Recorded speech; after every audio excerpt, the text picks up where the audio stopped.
సభకు నమస్కారం. సభాధ్యక్షులు వేణుగోపాల స్వామి గారు, ఇతర మిత్రులు, తెలంగాణ అభిమానులకు అందరికీ నమస్కారం. ఈ కరపత్రం దేశపతి ఫేస్బుక్లో పెట్టాడు. కింద కామెంట్స్ చూశాను. కామెంట్స్ చూసినప్పుడు కేసీఆర్ బ్యాచ్ మళ్ళా ఏదో కూడుతున్నది, ఏదో గ్యాదర్ అవుతున్నది అని ఉంది కామెంట్. అంటే ఎక్కడ దెబ్బ కొడతారంటే కల్చరల్గా మనం మాట్లాడగానే దెబ్బ కొడుతున్నారు. ఎక్కడ దెబ్బ కొడుతున్నారు అని అంటే మన ఇగో మీద దెబ్బ కొడుతున్నారు. కేసీఆర్ బ్యాచ్ అనే ఒక ముద్ర వేసి కొందరిని మాట్లాడకుండా ఉంచటం, కొందరిని కోటి రూపాయలు ఇంకేదో ఆకర్షణలు పెట్టి కొందరిని మాట్లాడకుండా ఉంచటం,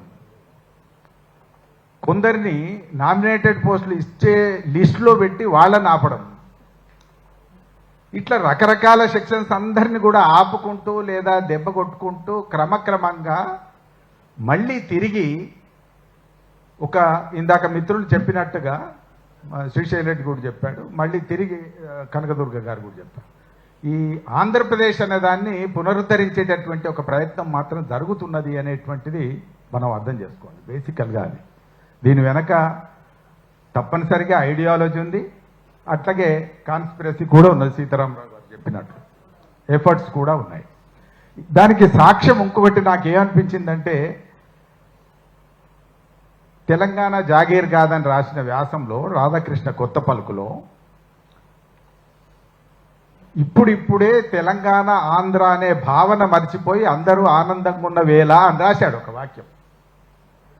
అంటే తెలంగాణ ఆంధ్ర అనే భావన మర్చిపోతే ఆనందంగా ఉంటారు. ఎవరుంటారు అంటే రాధాకృష్ణ ఉంటాడు. ఎవరుంటారు అంటే చంద్రబాబు ఉంటాడు.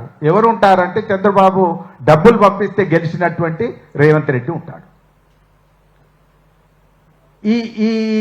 ఈ దీని వెనకాల ఇవన్నీ ఈక్వేషన్స్ ఉన్నాయి అనేటువంటి విషయాన్ని మనం తప్పనిసరిగా అర్థం చేసుకోవాలి.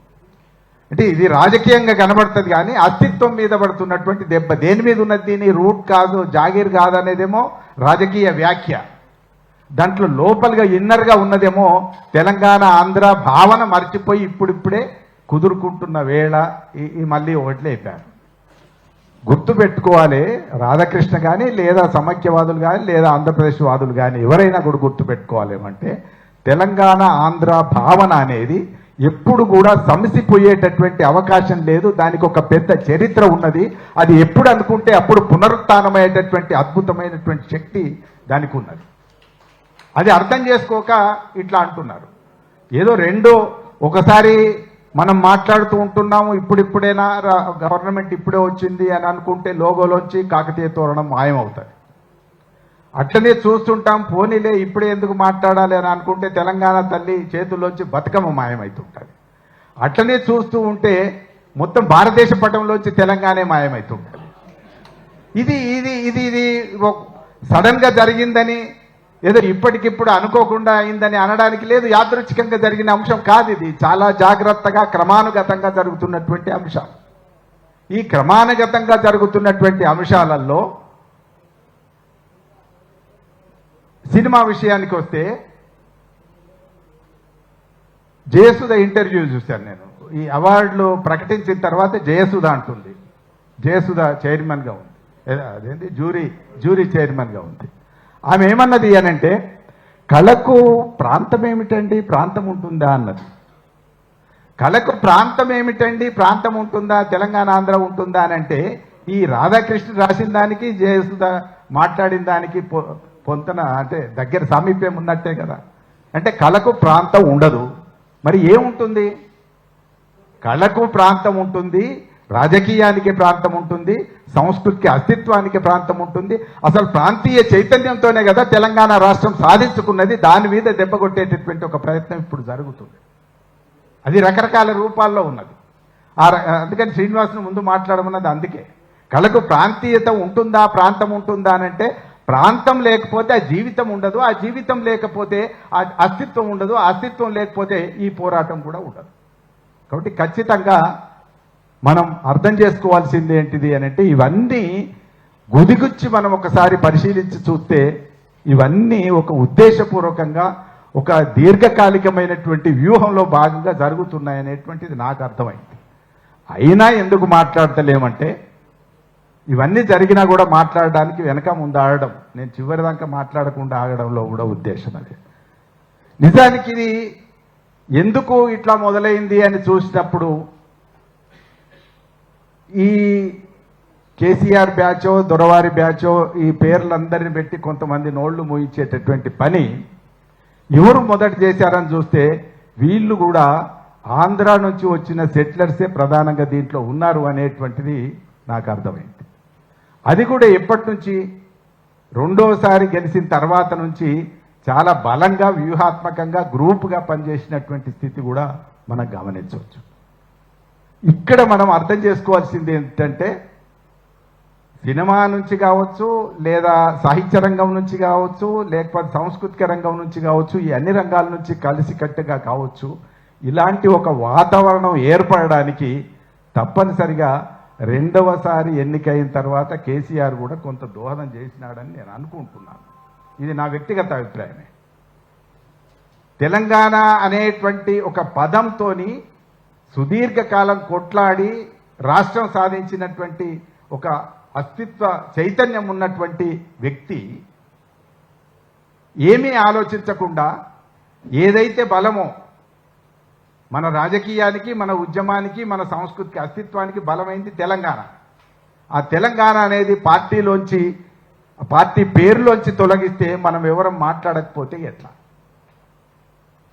టీఆర్ఎస్ అనేది బీఆర్ఎస్గా మారినప్పుడు కవులమో, కళాకారులమో, మేధావులమో, ఆలోచనాపరులమో, చింతనాపరులమో ఎవరైనా పేరు ఏదన్నా పెట్టండి, వీళ్ళందరం ఎందుకు మాట్లాడలేదు అనేటువంటిది కూడా నా ప్రశ్న. వీళ్ళందరం అప్పటి నుంచి మాట్లాడడం కనుక జరిగి ఉంటే ఇవాళ ఈ శక్తులు ఇంత పెద్ద ఎత్తున దాడి చేయడానికి అవకాశం ఉండేది కాదు. నిజానికి తెలంగాణకు రక్ష తెలంగాణే.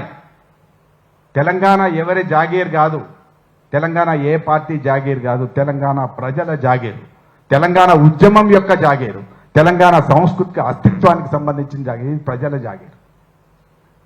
ఈ ప్రజల జాగీరును క్రమక్రమంగా ఒక కొంతమంది చేతుల్లోకి పోయినప్పుడు అవతలి సైడ్ నుంచి ఒక దాన్ని బలంగా తీసుకొచ్చి నమ్మింపజేసి తీసుకొచ్చి ఇవాళ సమైక్యవాదుల చేతుల్లో పెట్టాల్సినటువంటి పరిస్థితి ఏర్పడింది. ఈ సమైక్యవాదుల్ని కూడా మనం ఇవాళ ఉన్న పరిస్థితిలోంచి మనం చూసినప్పుడు ఏదో 100 తప్పులు జరగాలంటారు కదా, శిశుపాలుణ్ణి ఆగి ఆగి ఆగి 100 తప్పులు జరగాలంటారు కదా. 100 తప్పులు దాకా అయిపోయినా అయిపోకున్నా అది మీరు అనుకున్నప్పుడు ఉద్యమం రాదు. మీరు ఆవేశపడుతున్నారు ఇట్లా అట్లా అని, ఆవేశపడినా ఉద్యమం రాదు. ఎందుకు రాదంటే దానికి కూడా ఒక టైం ఉంటుంది. ఆ టైం వచ్చేదాకా రాదు. బతుకమ్మ తీసినప్పుడు, బతుకమ్మ చేతిలో తీసేసినప్పుడు నేను అనుకున్న చాలా పెద్ద ఉద్యమం వస్తుంది, ఊరూర సభలు పెట్టాలని మన మిత్రులతో మాట్లాడిన. ఒక హైదరాబాద్లో సభ పెట్టడం కోసం ఇందాక ఇక్కడ మాట్లాడిన మిత్రుడు మాట్లాడితే నేను అన్నాను, ఈ ఊళ్ళందరికీ తిరగాలి, మనం బతుకమ్మ అనేది పెట్టుకొని మనం తిరగాలి అని అంటే అక్కడితో వదిలేశాను. ఏం జరుగుతుంది? ఈ జరుగుతున్నటువంటి విషయాలన్నీ కూడా ఒక సందర్భం వచ్చినప్పుడే మాట్లాడేటటువంటి పద్ధతి ఉంటే అది సరైనటువంటి ఉద్యమం కానేరదు. ఇవాళ నేను తెలంగాణ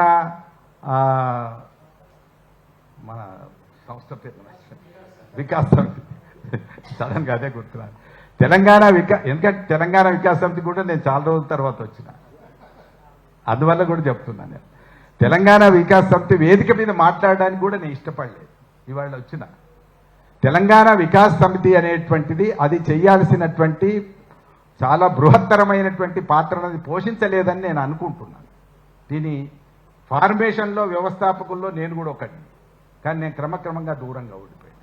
కారణం ఏంటిది అని అంటే అది చేయాల్సినటువంటి పని నుంచి దూరమైంది కనుక నేను అట్లా ఉన్నాను. నేను సంస్థను విమర్శిస్తున్నానని అనుకోవద్దు. ఇవాళ అయినా సరే ఇట్లాంటి ఒక రౌండ్ టేబుల్ పెట్టడం అనేటువంటిది అది తెలంగాణ వికాస్ సమితి చేస్తున్నందుకు నేను హృదయపూర్వకంగా తెలంగాణ వికాస్ సమితిని అభినందిస్తున్నాను. అదే సమయంలో తెలంగాణ వికాస్ సమితి ఒక నిర్ణయం తీసుకొని దీన్ని ఒక్క మీటింగ్తో ఒక్క రౌండ్ టేబుల్తో కాకుండా కనీసం 5-6 చోట్లైనా రౌండ్ టేబుల్ నిర్వహించేటటువంటి ఒక పనికి పూనుకుంటే దీనికి ఒక కంటిన్యూటీ ఉంటుంది.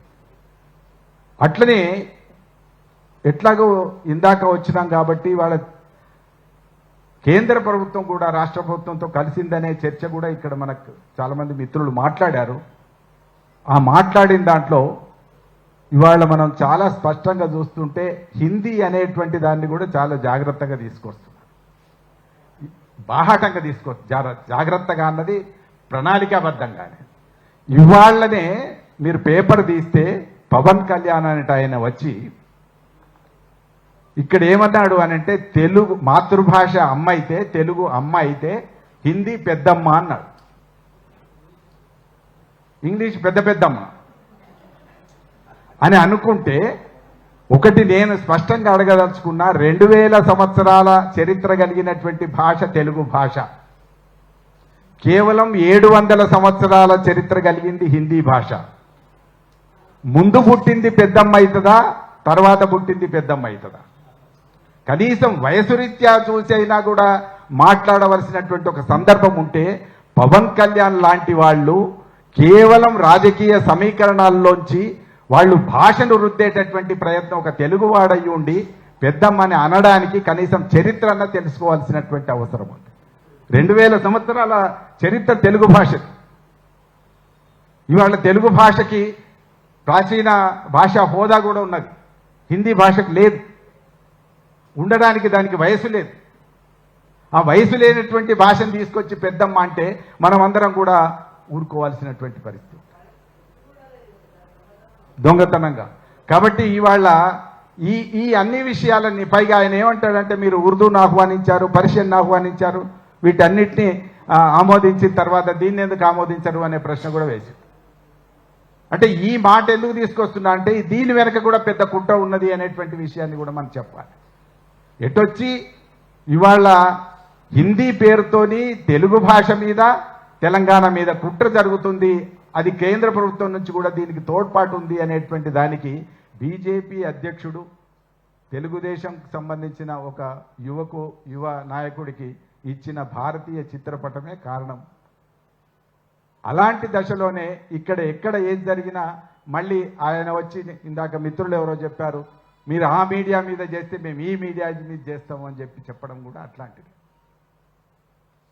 కాబట్టి వీటన్నిటి వెనకాల వాళ్లకు వీళ్లకు మధ్యన ఒక పొత్తు, ఒక ఐక్యత, ఒక ఏకత ఉండి జరుగుతున్నటువంటి విషయం.